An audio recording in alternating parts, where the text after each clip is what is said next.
దైవ మర్మములు సహోదరుడు భక్త సింగ్ గారి అనుభవంలో దేవుడు ఆయనకు బయలుపరిచిన మర్మములను అనుదినము పంచుకొనుట. ఆగస్టు 9.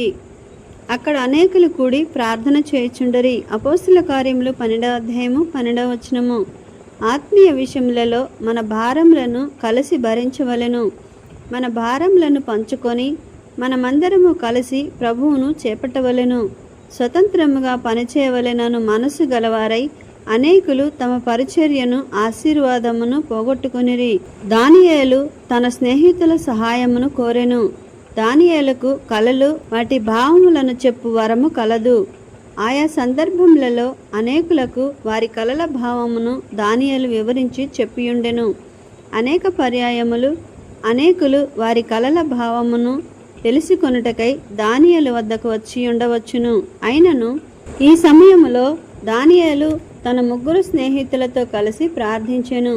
వారందరూ కలిసి ప్రార్థించుట ద్వారా ఈ పరిచర్యలో పాలిభాగస్థులైరి. వారి వరములు వేరువేరుగా ఉన్నను దేవుని పనిలో వారందరూ సమాన భాగమును పొందిరి.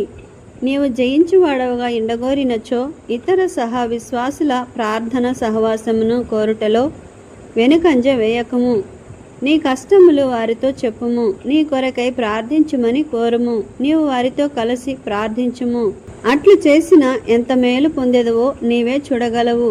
రాజ్యమంతయు కల్లోలముగా ఉండినను అందరి హృదయములు బీభత్సములైనను వీరు నలుగురు చలింపక నిర్భయులై ఉండిరి. దేవుడు వారిని నశింపజేయడని విశ్వసించిరి.